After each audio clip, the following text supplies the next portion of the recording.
Welcome back. Citing concerns about how a payout of $1.6 billion granted by the New York Supreme Court judge last month to Socrates Merillion's BML properties would affect the workers and operations of two hotels here in the capital, China Construction America, CCA, applied for and was granted an emergency interim stay on that judgment yesterday.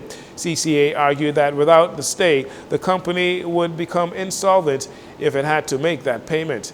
The two hotels that they say would be affected are the British Colonial and Margaritaville, which employs hundreds of Bahamians. Shortly after the judgment was made, CCA said that they would appeal that ruling. Climate, trade, and cultural diplomacy was the theme of the Prime Minister Philip Davis's remarks as he addressed Bahamian diplomats and foreign diplomats accredited to the Bahamas as Diplomatic Week events deepened on Grand Bahama. He said, as climate change threatens our shores, our very sovereignty hangs in the balance. He pointed out that the International Court of Justice is now poised to deliver an advisory opinion on climate change, a ruling that he believes will echo across borders and demand accountability. Diplomacy is our shield and our voice, said the Prime Minister, a way to remind the world that we may be small, but our challenges are universal, said Mr. Davis. From the crime beat, police say a 38-year-old man tried to kill himself yesterday just before 7 a.m. Family members found him hanging from a cord inside a home on Pink Acacia Avenue off Lady Slipper Avenue, that's in Garden Hills, and they quickly cut him down. He was transported to the hospital in an ambulance for further medical attention and evaluation, psychological evaluation. Police have also launched an investigation into an alleged suicide attempt of a 31-year-old woman at a home on Pepper Close in Eastwood Estates after ingesting a quantity of over-the-counter pills on Saturday past.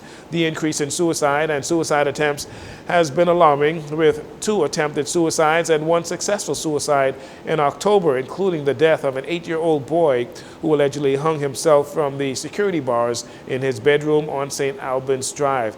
The Minister of Health, Dr. Michael Darville, recently revealed that at the end of April this year, suicide attempts in the country were up a staggering 86%, and successful suicides were up 25%. Remember, if you feel like you want to hurt yourself, please call 911 or reach out to a reputable organization or someone that you can trust.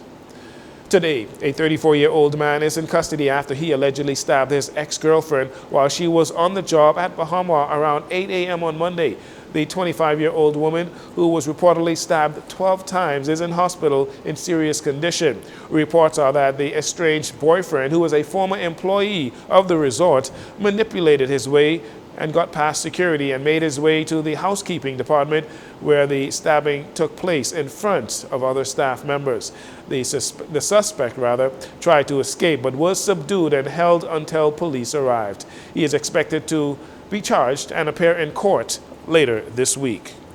And finally, Assistant Superintendent of Police Demetria Capron from the Police Traffic Division has outlined the significant costs associated with not having your vehicles properly licensed and insured, especially with new traffic laws coming into effect on January 1st, 2025. She explains how penalties can quickly add up to thousands of dollars, which is much higher than the cost of actually getting your vehicles properly licensed and insured, which averages out to be about $500.